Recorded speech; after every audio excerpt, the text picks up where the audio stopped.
choose to do something, you become known to do something that really well. If you want to do something else, they don't think you can do that something else very well. So what I learned was, while you're doing something that you really, really like, if you at all think that you should do something else, you can start learning a new expertise. And so I did that like several times, and every time I did that, I got the job that I wanted because I had taken the extra effort to learn something new. It's a great question. Anybody else we have like, yes? What should you look for when finding a mentor, and how should you approach them? That's a great question. I lead the mentor program with over 100 people in it on an annual basis, and we answer that question ourselves quite a bit. Here are, real quick, a couple important things. The mentor-mentee relationship works when you have common interests. So really look for someone that even, honestly, is similar in personality. It's not a requirement, but it really helps. Look for someone who has the experience or the skills that you're trying to learn and get better at. And then the approaching is interesting. One, you could ask for some help.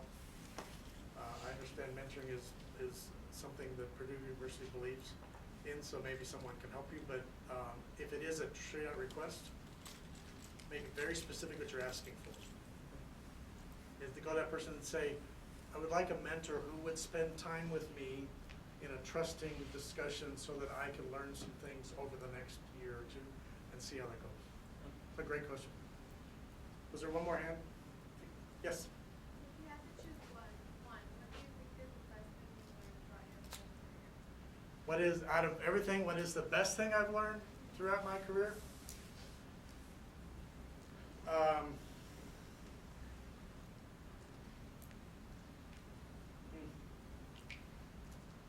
This is going to be a crazy answer, but it's genuinely care about people and endeavors. Because you become someone that people really, really want to work with, and that gets you a lot of opportunities. You have to still be good at stuff, but that's the one that I would say that I would tell people that if you leave that one out, you might be disappointed in your career. All right, I know we want to get you, I know how it works in the university system. You're all going to walk out of here at 4:20. I know how that works. It may have been 35 years, but I was you once, and I know how that works. So I'm going to leave you with some friendly advice. And I really mean this. Play chess. How many people play chess? Some. Play chess. Why? It helps you learn to look past the end of your nose. If you never played chess, you know what that means? Play chess. Because part of being successful is to look past the end of your nose. Work jigsaw puzzles. How many people work jigsaw puzzles? All right? Work jigsaw puzzles. Why? Amazing skills at remembering, paying attention, observing things that may or may not make any sense to you, that may make sense to you. Work jigsaw puzzles. They're great mental gymnastics. Care deeply, to your point. Laugh. Life's too short not to laugh. One of my mentors actually loved to have lunch in the middle of a meeting. She would go, we're having lunch, bring in lunch. And I would be like, you're crazy. And she said, life's too short not to have fun. Be thankful. Live with a thankful heart. It makes us all better people. And hold people more important than results. I'm not saying results is not important. I'm just saying that people are more important. And if I could say that, because I intentionally put that last, is as much as I've enjoyed being here, hopefully, I want you to know you're important to me. I couldn't visit with every one of you, but you are important to me. You're students at Purdue University, your future leaders in whatever field. You're important to me. Thank you for coming.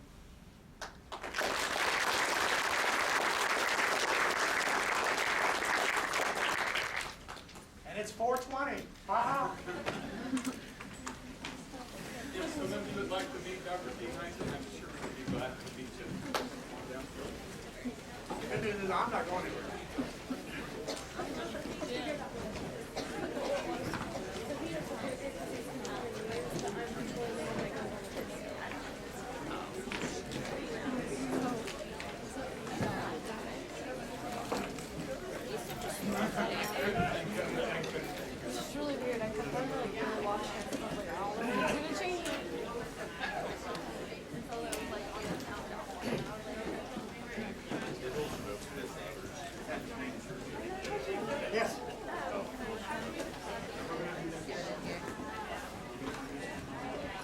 Well, that's an easy question for me because I like bigger picture.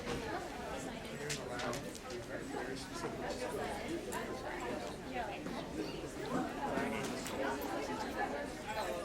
found that I gravitated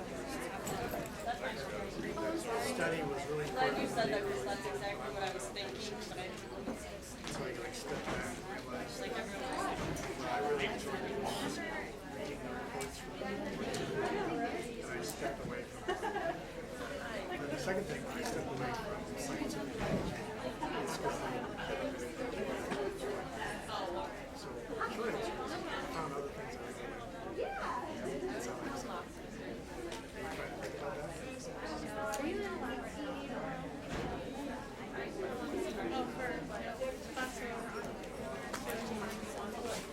You know what it means to go out there and run a business?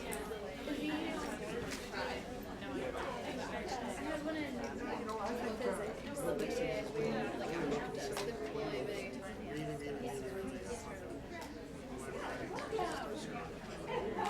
Yes, I don't know. Every day. Hello.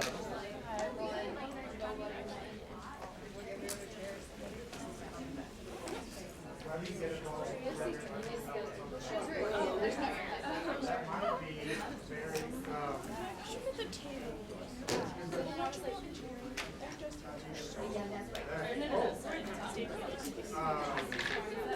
That might be very,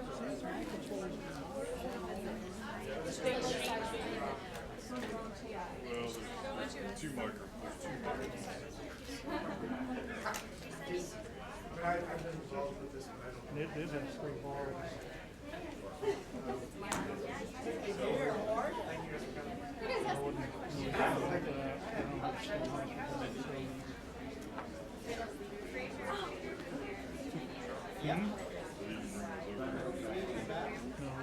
Oh, you need my Sony's? You need my Sony's?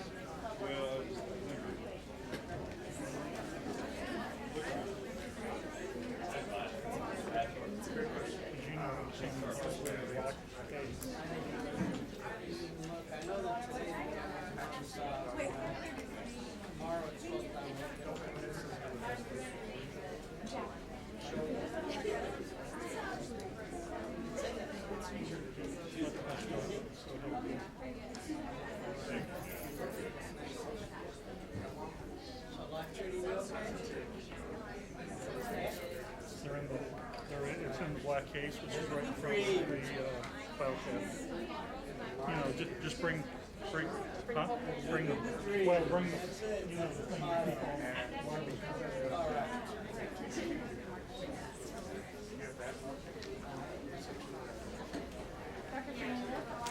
I am well. Yourself? You enjoying yourself last Saturday?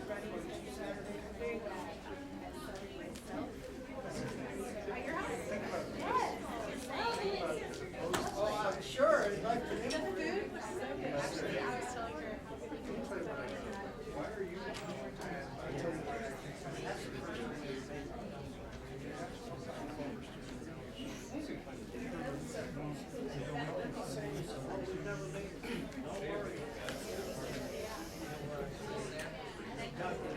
How you doing?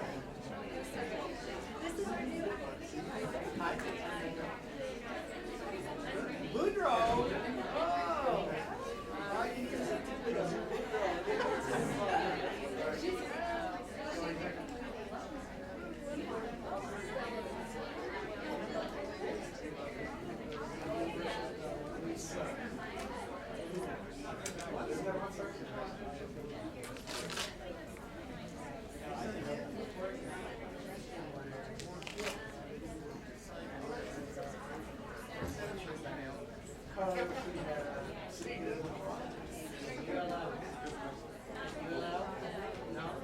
Oh, you're in Texas, eh?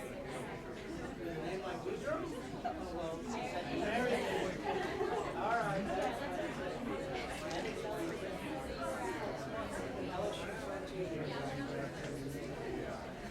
Yeah, enjoy the food.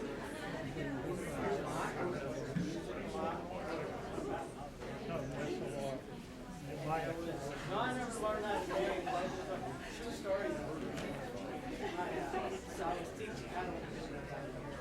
So I switched and I was just grabbing all the way off the camera, which wasn't bad, but it was better.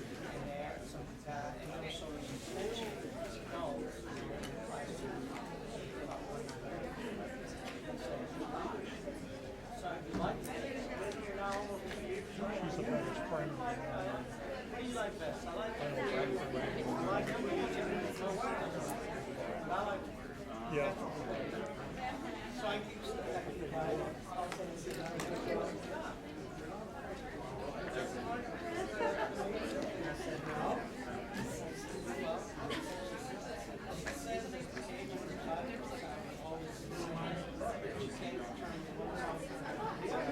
oh, okay, so true story. I keep writing, and somebody else writing. Done. With all due respect. And I'm thinking, oh my goodness, really not much. But it's like a light bulb lit up. That's the problem. Excuse me? Yeah, you can just sit there. The more you drink that music changes. Then yeah, never, that really happened. And welcome to LSU. Yeah, I was just starting one. My first time that welcome to LSU. But you can see this shine, just come across this light bulb. Yeah. Well, welcome. I hope you like it. It's a good situation. So you all just came up from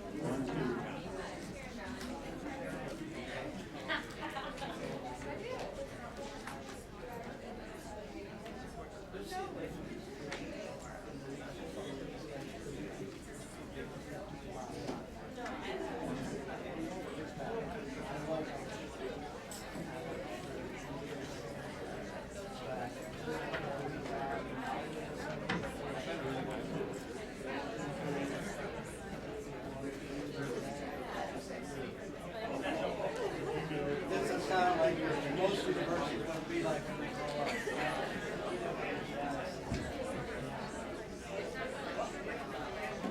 I'm an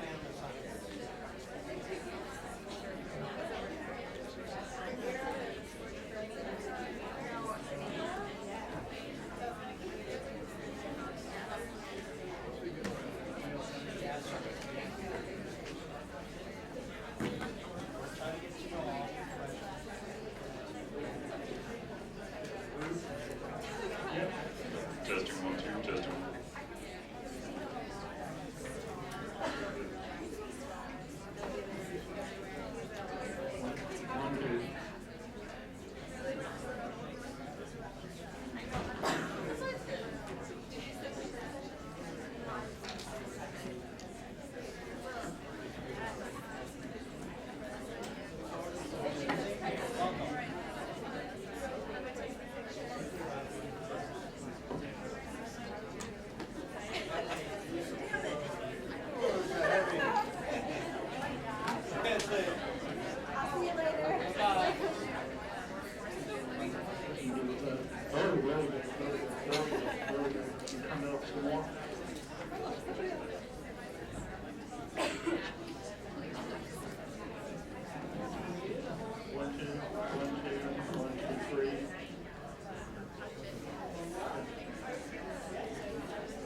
I gotta stand right here.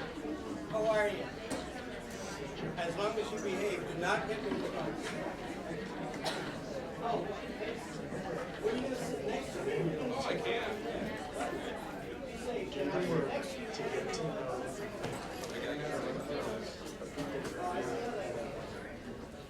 You walk in, not Mary. You walk in. Hi.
Welcome to our spring Book-Harmon Forum. For those whom I've not yet met, I'm Alan Matthew. I'm the head of the Animal Sciences Department. I know most of you are 181 students. Thank you for being here. We have some ambassadors, we have some faculty, grad students, our Associate Dean for Academic Programs, Dr. Fernandez, is here as well. I want to briefly talk a little bit about the Book-Harmon program. This forum today is a part of a larger leadership forum, a leadership program founded by Dr. Book-Harmon, who's here with us today, and wife Mary Lynn, and the late Mr. Bob Book, represented by his wife Jeannie today. Thank you so much. So about 10 years ago, Mr. Book and Dr. Harmon got together and decided, you know what, our Purdue students need a little more leadership experience. They need some leadership development. You're going to be going out in careers, and you're going to be looked upon to become leaders in industry or in your field or in a production setting. And so they determined, they had a vision to make this a bigger program. Through their vision and financial support, this program started about 10 years ago.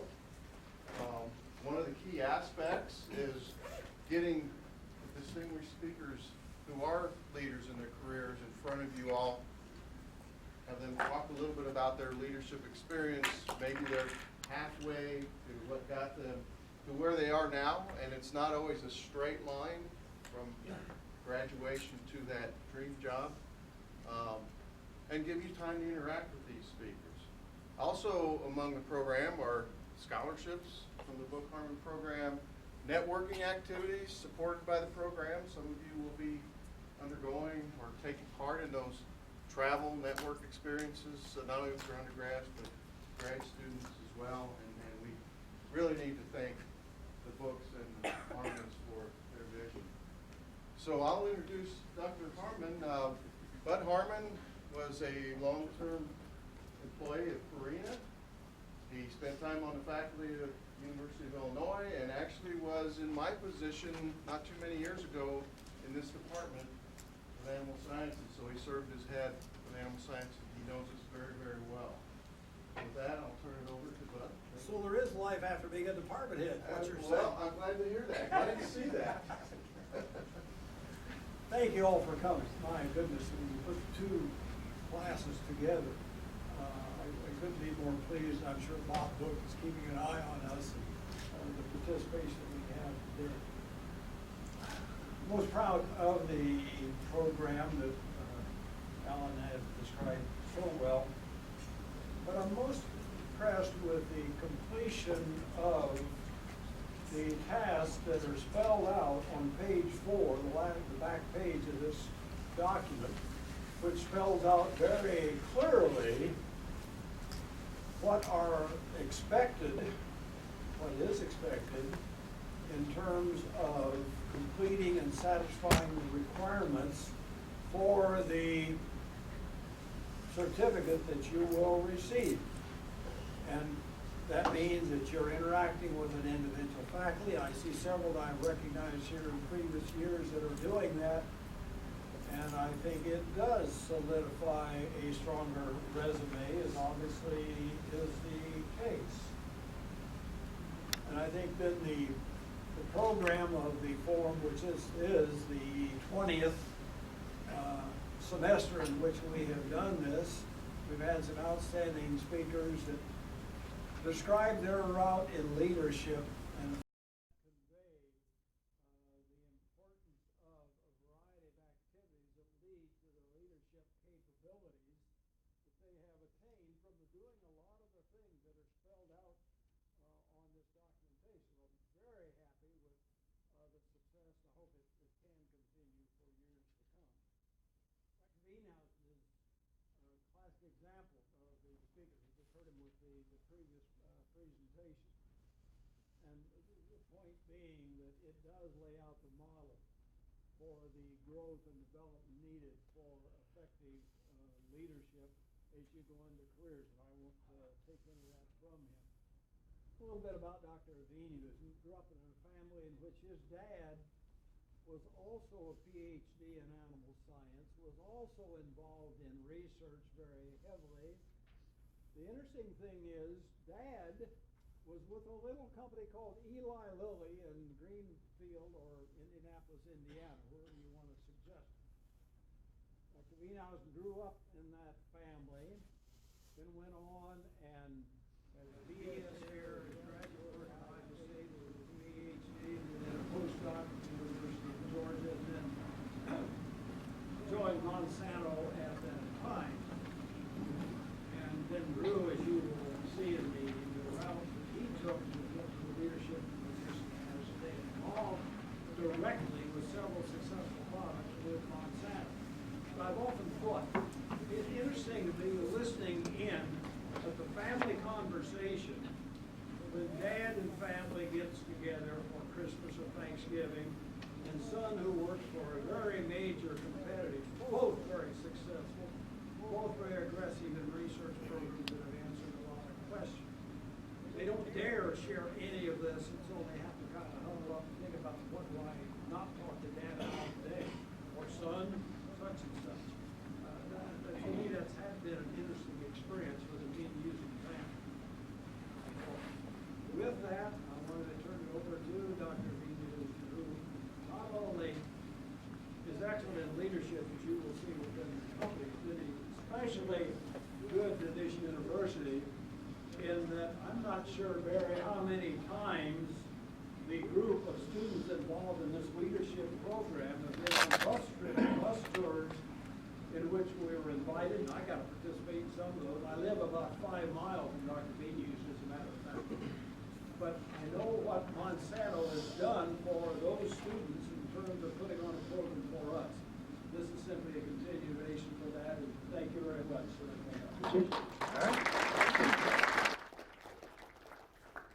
Well, good afternoon, everybody, and it's nice to be here. I told Bud he could skip the introduction, but he's in charge, so he gets to do whatever he wants. He also asked me to say a few things about myself, which I said I didn't like doing, but he's in charge and he gets to do whatever he wants. So Bud has actually been a family friend for years and years, and hopefully, as you'll see, I'm a big supporter of your program here. I'm a big supporter of leadership development at all levels. I don't care actually where you are. I'm a big fan of leadership development in high schools because I think it makes a big difference, and maybe you'll see some of that. What I'm going to do today, in the last hour, they asked me to say, what did I learn in 27 years? And that was a little tough, but I'm going to cover a little bit of that, but we're going to talk a little bit more about leading the industry and kind of incorporate that. I like to interact. Hopefully there's enough time to ask questions, and to show you that I mean that, I'm going to ask you some questions.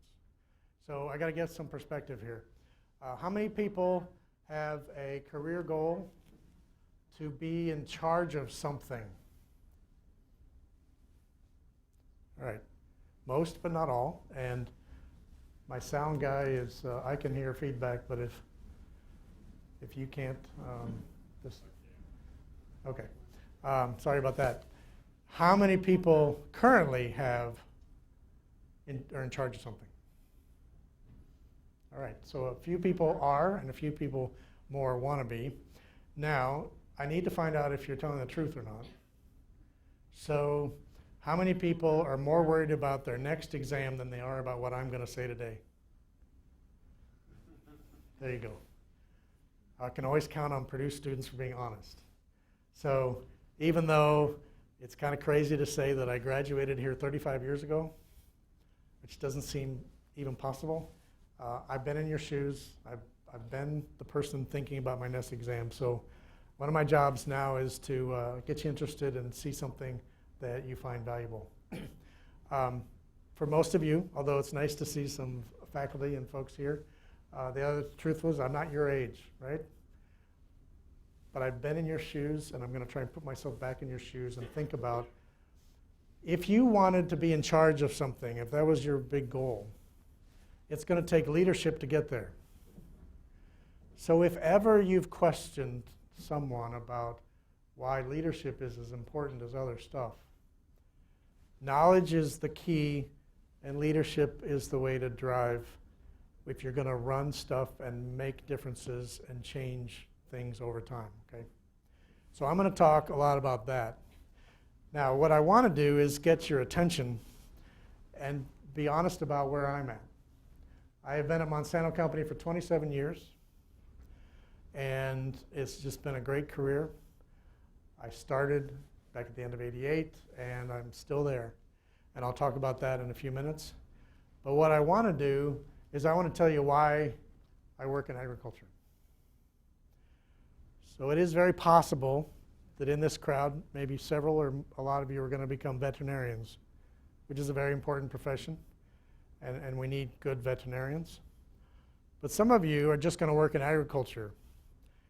And what I want to show you is why I work in agriculture now. I started in animal science, but I've expanded to a broader view. In that, it is so mainstream into our society challenges. When you just look at food security, the footprint, we call it sustainability, carbon footprint, those sort of things, producing more with less, being good for the environment, water availability, we want healthier diets, we want to eat better, we're in agriculture, we produce food, and the population is growing, and even though commodity prices are low and it looks like we have a lot of food, over time we don't have a lot of food. And so if you just take these 5, which aren't every reason, one of the reasons I get excited about staying in agriculture is this is mainstream stuff. You don't even need to be in agriculture to think that these things are important. These are the things that our society is saying, come on, these are important. Just recently, we've made a pledge at Monsanto Company to help farmers be carbon neutral. Because here's one of the really cool things. Even though animals have a little challenge with greenhouse gas, plants are the best thing going for the environment because of their physiology and what they do. And so we want to look at how farmers around the world can help the environment at the same time that they feed people. And I've included some things about, well, this is how the company does that. I can give another whole conversation about how companies work. That's not what I'm here for. But what I want to tell you is I'm not going to talk about Monsanto today. I'd be happy to answer any questions.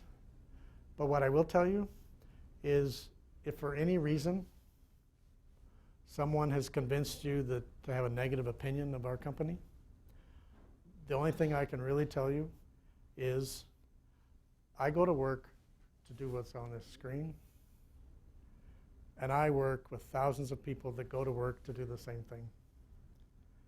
And technology gets put into agriculture for the good of society, and we've got to find a way to do it.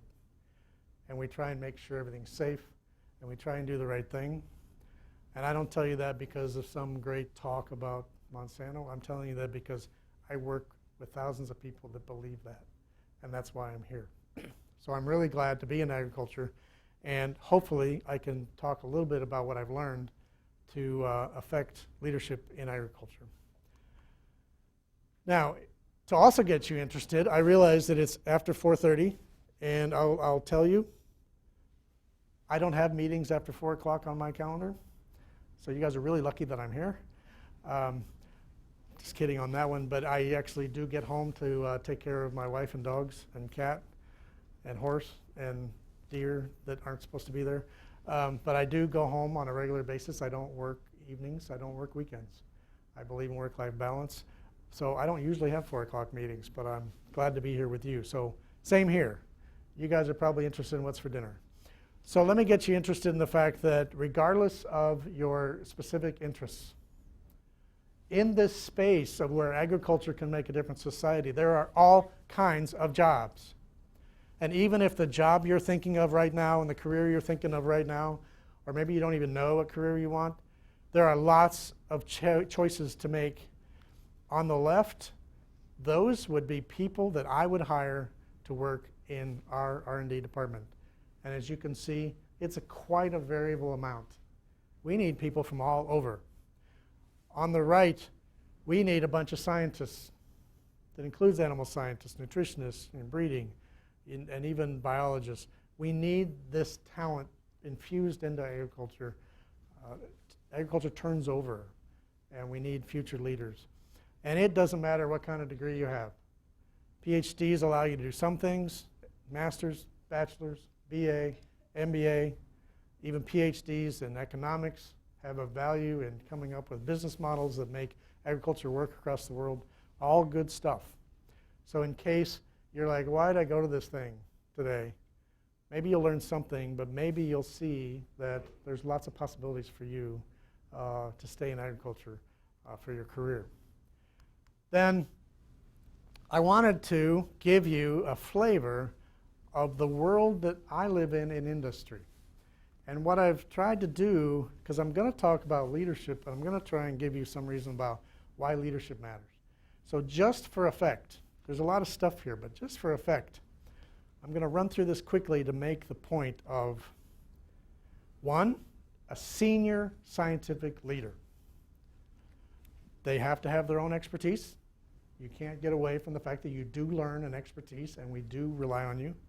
However, you are accountable to the highest level of our company, and many times the board of directors, for doing the right thing. You can lead a diverse function. Many times you'll have 10 different functions under your wing. You have to be versed in all of those. You basically work with other teams. Sometimes, at one time I worked with 10 other teams besides the one that I had, and I had 10 teams underneath me. Many times we're the face of the company. Maybe what you think of Monsanto is what you think of me. And that's a responsibility that has a lot more to do with the way I show up than the way that I know about animal science. We are held accountable by governments. We follow the laws. We do the right thing. It's my job to do that. We have working relationships. I probably have working relationships with 10 to 20 scientists, about 20 colleagues from outside of that area, and probably 20 to 30 people from outside the company that I keep up on a regular basis all the time, just to do my job. In any given day, I could go from high-level business discussions to statistical analysis of nutrition studies, and I got to run from one to the other, including some coaching and some personal conversations in a given day, so I have to be very versatile. At any time, the CEO of our company can call me and say, I don't know what you were going to do today, but what you're going to do today instead is. That happens.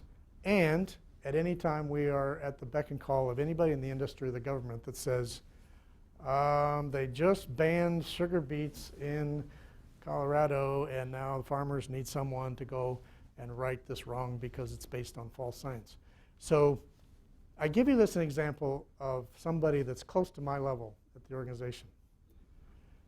To just go, look at that.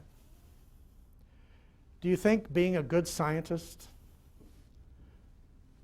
just being a good scientist and doing great science is going to enable you to do this job? What do you think? How many people think that just being a good scientist would make you be great at this job? Right. You need to be a leader, and you have to have leadership skills. And that's why if you haven't even thought about leadership, if you really, truly, and rightfully so, worried about your next exam, or truthfully, if you're worried about what's for dinner, that's okay. But as you progress, leadership becomes really important, and we hope you're thinking about it. Like I said, I like thinking about it even with high school students.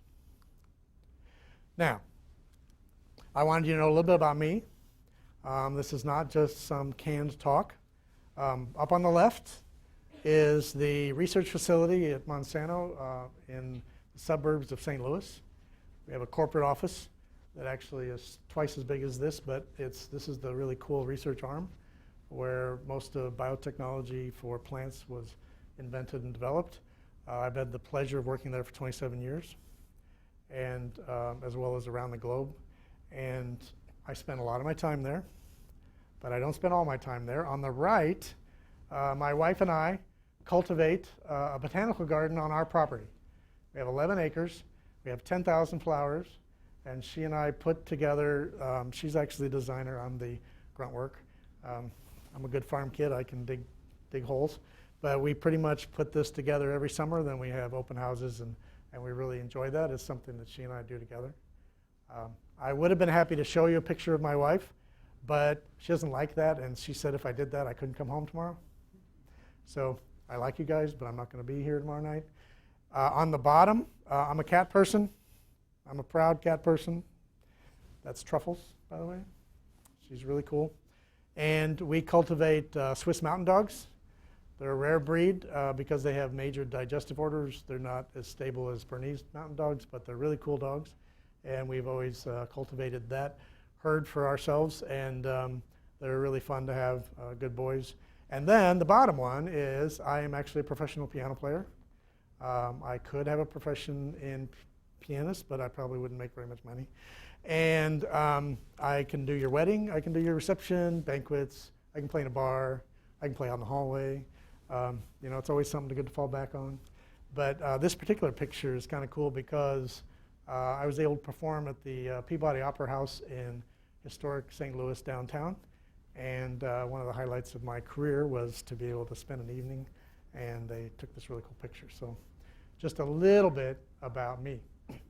Now, all I want to do today, probably for the next maybe 20 minutes, is share with you just a couple things, actually 3 things, that I think leaders, I want to step all the way back. I'm not going to tell you how to lead. I'm not going to tell you all the details of things you need to do to be a good leader. I'm not going to do that. You probably know that, or you're studying that, or you can read about that, or it's on the internet, or Barry will help you with that, and so will everybody else. I want to talk to you about 3 things that I want you to do at your core. And then I'm going to share the learnings that a little bit that I shared in the last hour.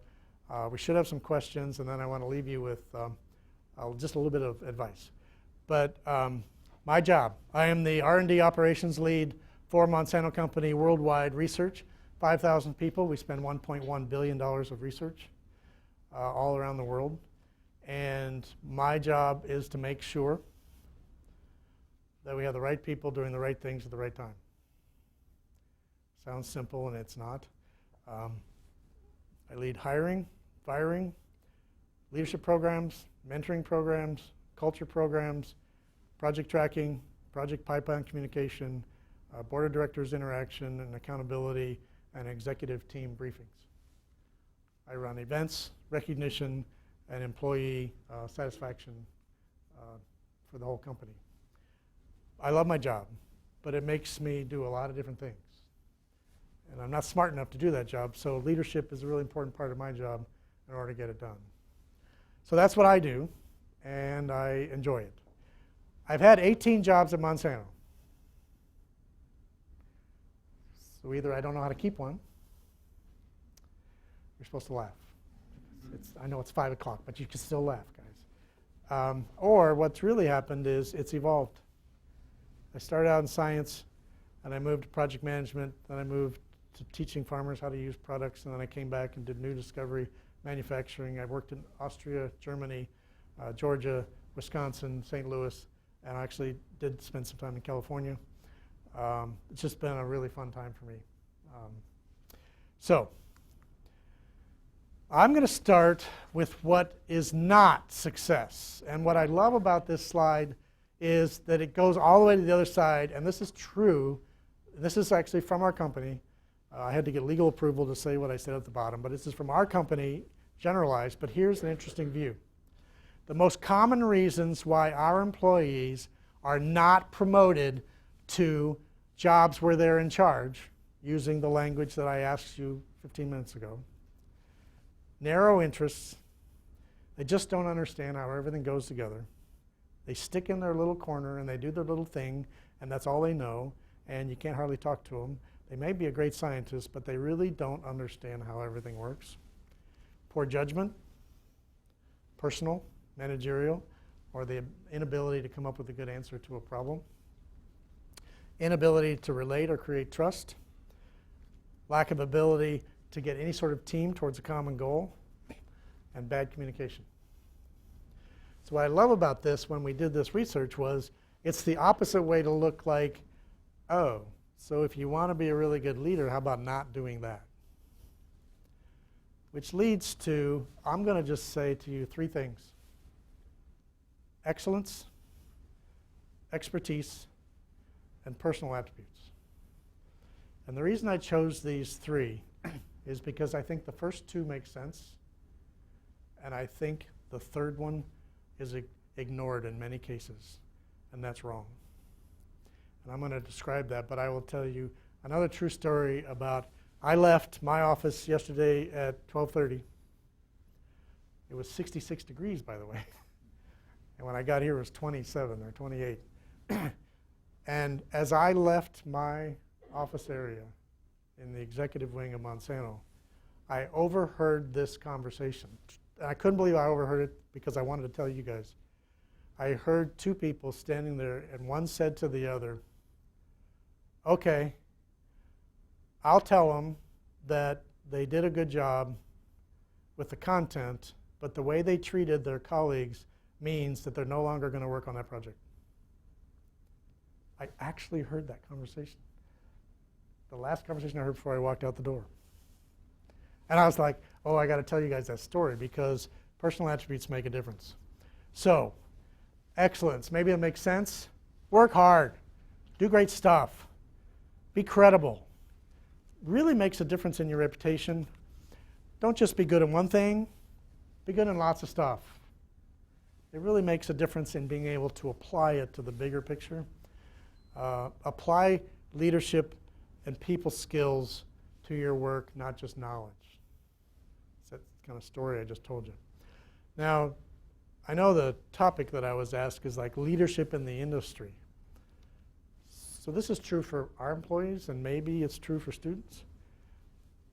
But I'm talking about if you're leading a nutrition company, if you're leading the leading hog farming operation in the US, if you're leading commodities, or if you're on the Chicago Board of Trade, I still want you to do that.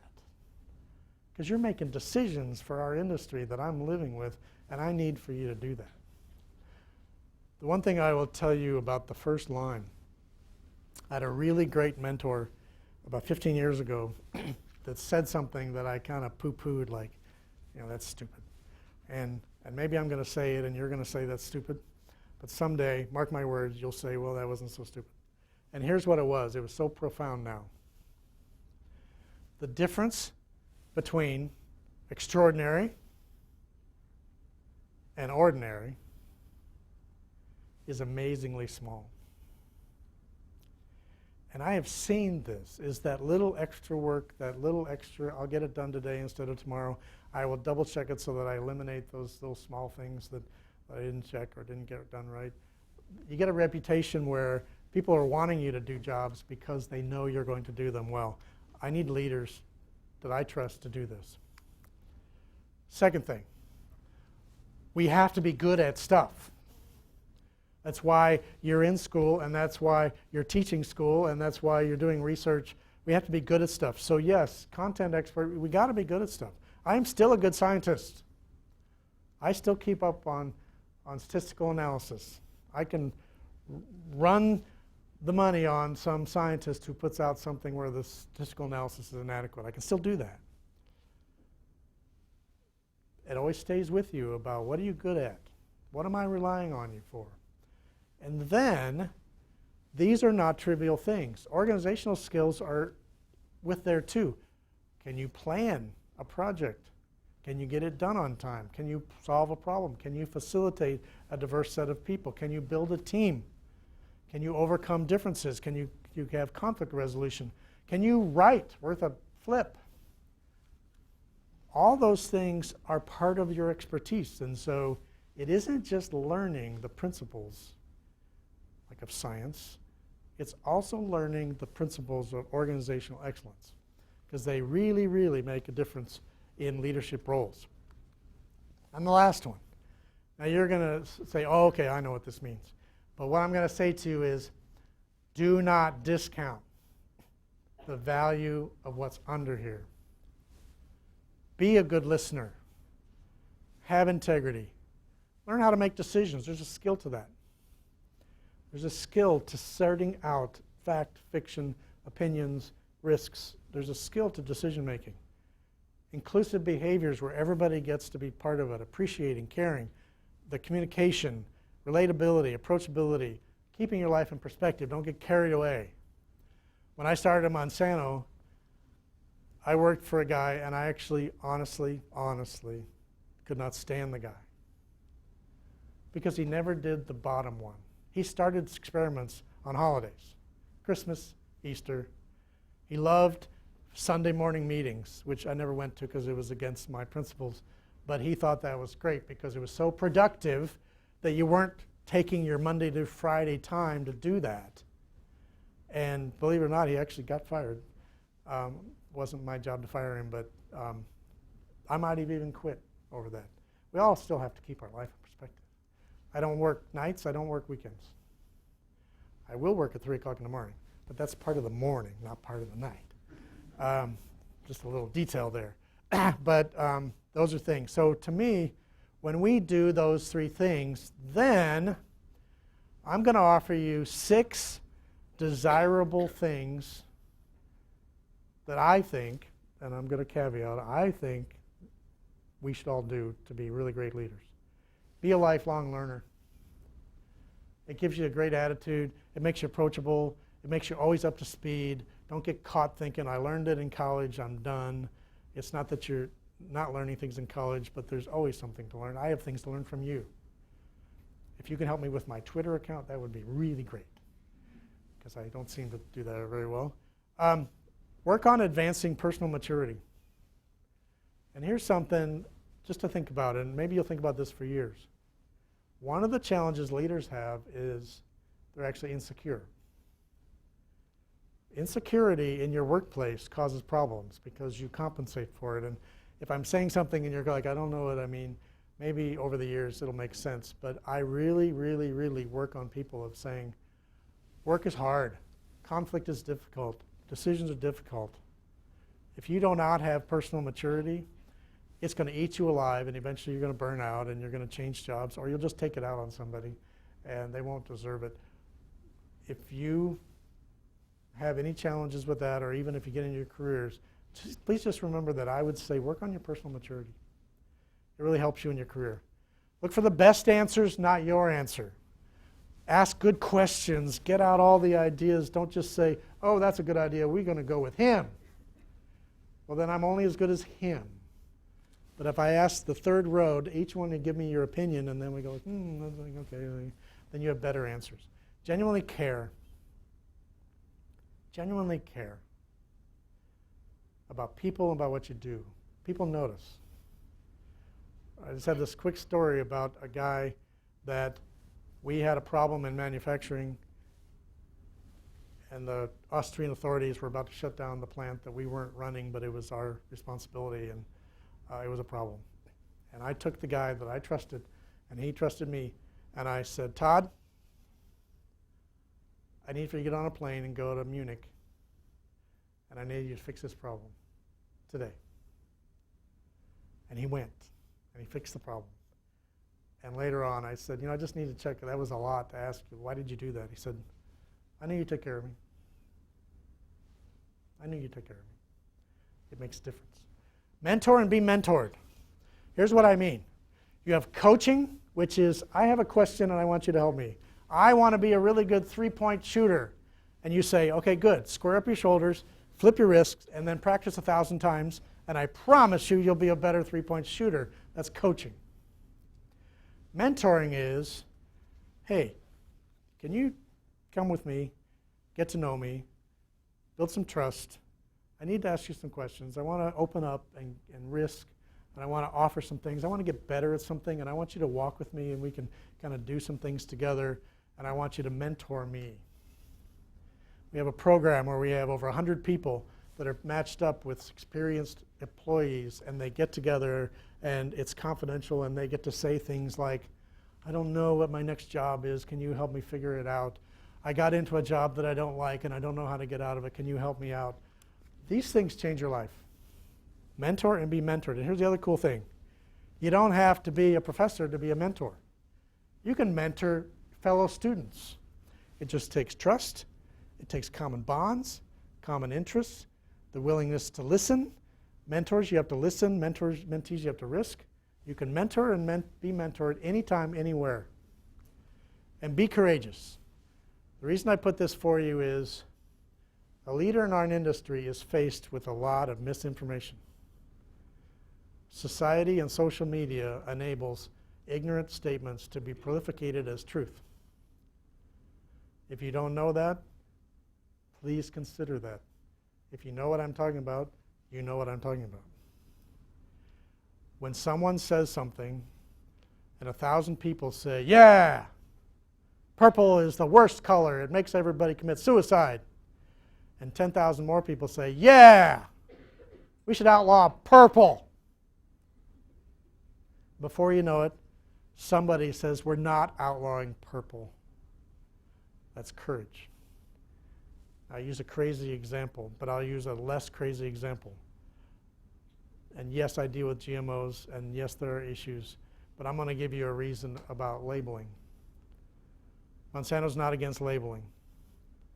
We just feel like it's misused. So I'm going to give you an example that you'll be mad about. Somebody on the internet says that in Indiana, all crops and livestock are contaminated by wastewater that's in your streams. I'll even misuse some data to prove on the internet that that's true. Dumb old stupid old Indiana people. So we're going to boycott beef and swine from Indiana because it's the right thing to do, because those stupid Indiana people, this is on the internet by the way, they can do this. And then what happens is someone says, yeah, and I want my meat labeled from Indiana because I don't want to eat anything from Indiana because I hear it's contaminated. Guess what? That is unfair labeling. We have to have leaders that are courageous. It's just one example, but I'm looking for the courageousness of saying truth, integrity, basically make sure we don't get lost. We have about 7 or 8 minutes. I'd love to talk about anything you want to talk about. Then I have one slide to close with that'll take about 2 minutes. Anybody? Yes? You talked about expertise and then the challenge being too specific. How do you combat whether you're too specific in your area of expertise, or how do you keep from being overly specific? It's a great point. I will tell you, in my jobs, one, I'm a curious person. I like stuff. Here's a test. If you're doing your job and you're working with people from other areas and you don't have the slightest idea what they're talking about, you're too narrow. Because that can happen. Like, whatever, it's not my job. But you can fix it easily by saying, well, I'm not going to go take a class in that, and I'm not going to go take a career in that. But you can ask a great question. Hey, I was not familiar with that part of our research program. Can you explain that to me? That's even a simple way of expanding your expertise to the fact that you have this core expertise that you're probably going to be relied upon for your job or whatever. But I'm talking about being fluent, you know, in a lunchtime conversation where someone says, well, what do you think? You can do that with informal and just curiosity questions to the people that are doing that work, and you can add that to your expertise. Now, if you actually want to become the world's expert in something else, you can just simply say, I'm going to start a new path of learning that, and I'm going to become the expert at that. That's just more of an intense process. Does that make sense? Another question. Bud. Talk a little bit how you integrate or separate personal entrepreneurship and corporate entrepreneurship. Wow. The question was, how do you separate personal entrepreneurship and corporate entrepreneurship? Here's how I would answer that, Bud. The truth is, when I work for Monsanto Company, any invention I have belongs to Monsanto Company. That's just the rule. And I sign a sheet of paper when I start the company that says I understand that. So first of all, on the invention side, that sort of thing, there's just a rule that says if I'm going to go out and create the world's next best thing, if I work for Monsanto Company, it belongs to Monsanto. So that's just the rule. But maybe to get at the nuances, we like our employees to be entrepreneurs. And so what we tend to do is say, we want the entrepreneurial spirit in your research. I want you to act like you're going to create something brand new for the world in a startup company. I want you to act like that. Then I want you to feed it into a bigger network that figures out what to do with that. So maybe the short answer is we like the entrepreneurial spirit, but we do have specific rules that say that no matter what you determine, if you work for this company, it belongs to us. Follow up on that a little bit. You hired a lot of the people because you saw they had the individual entrepreneurs, not caring who got the rewards for it, whether Right. that individual or whether it be the corporation, but that's still a big application of entrepreneurial. Yes.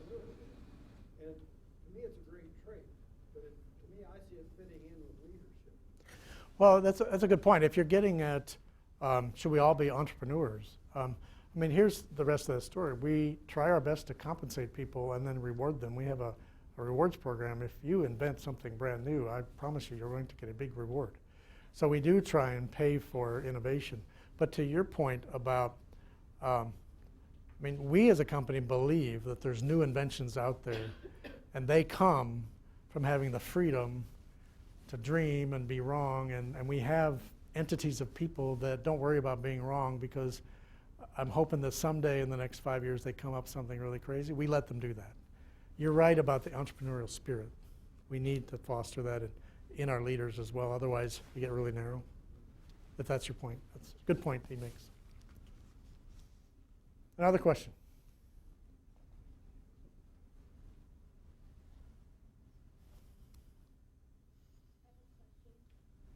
Yes. I'm curious how you stay optimistic in a world, in designing these new ideas, that we need to prepare for the future when you're faced with the media attack that we have today. It's a great question and very timely. It is emotionally draining to have attacks. I worked on BST, as Bud may have said, Posilac, whatever you call it. It still pains me to see the little sign in the milk that says, the little girl, that I'm proud that this is, I'm like, it's safe, it doesn't make any difference, you're being duped. Like, it really makes me mad. So yeah, it's demoralizing to see that kind of stuff. But here's how I work with a bunch of people that are really optimistic. Here's something I can tell you. Myths, truths persist because you don't know the truth. And some of it is we're all busy people, and you read something and you're like, well, it must be true. But the truth is you didn't check to see if it was true. We bring people in and we go see people. And just like me, and I mean, I'm not selling you something. I'm just like, can we sit down? Can I tell you something? Can I show you what scientists have done? And I can tell you that we've done that with thousands of people, and not one of them, after they talked to us, still thought that the myths, truths were true. That science does matter, and integrity matters. The only trouble is how many times do you have to do that before public opinion turns? One of the strategies we have is, you may not listen to us, but you may listen to someone who you believe and trust. So we need to get people that you believe and trust to say the truth, and then make truth more of a norm.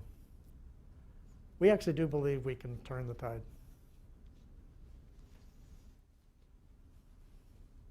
Anybody else? Yep, so going off of that, how do you know which truth is the truth? So say you're looking at science and you have two different studies that are both well respected but are at odds with each other. Well, now you just touched a scientific conundrum, right? That happens in science even when you're not spreading mistruths, right? This study said this study said that, this study said that. I think the scientific process holds true. We look for misrepresentation. We try and dissect out and say, whoa, whoa, whoa, whoa, whoa. This conclusion is not supported by the study. But if you have truthfully valid, honest, straightforward science that disagrees, that means you need to do more science. That's the scientific process, right? Because that happens in nature. So I think the scientific process prevails. But you first discover if someone misrepresented a study, which happens a lot. Anything else? All right, I'm going to get you out of here at 5:20. I don't know if you could or wanted to stay, but I know that it's over at 5:20. So I'm going to do one more thing. I'm going to give you some friendly advice. This is very personal. Play chess. How many people play chess? Ooh, more than the last class. Play chess. It helps you see past the end of your nose. If you don't play chess and you don't know what I mean, play chess, because then you'll know what I mean. Seeing past the end of your nose is a really good thing for a leader to do. Work jigsaw puzzles. How many people work jigsaw puzzles? All right, wow, fewer than they play chess. That's really sad. Work jigsaw puzzles. They hone your observation and connecting skills. They're a great mental tool. I have 2 jigsaw puzzles up in my house at all times, 1 in each room. Care deeply.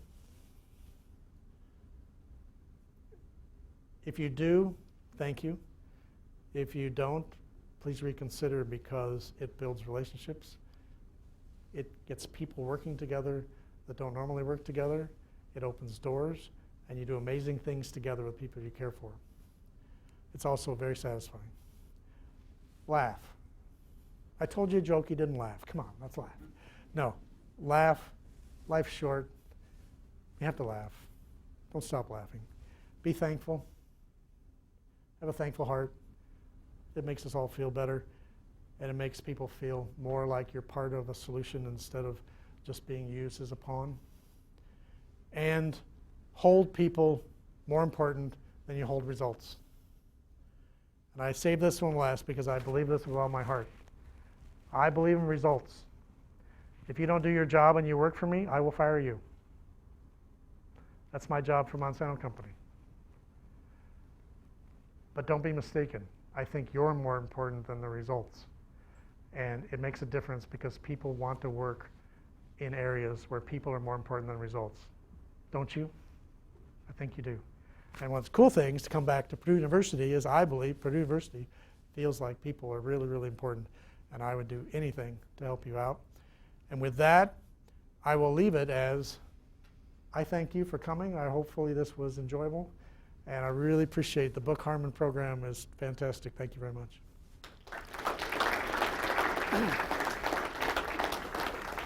Thank you, Dr. Wienheisen. We have something for you in a minute. Oh. I'd also like to show our appreciation to our guests, Dr. Bud Harmon and Mary Lynn Harmon and Jeannie Book, for their support of this great program.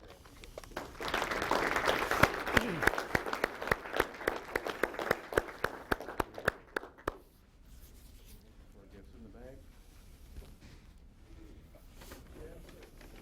I'd add one more up here to your list. Yes? Work jigsaw puzzles and so do food. There you go. Own observation and connecting skills. You know what?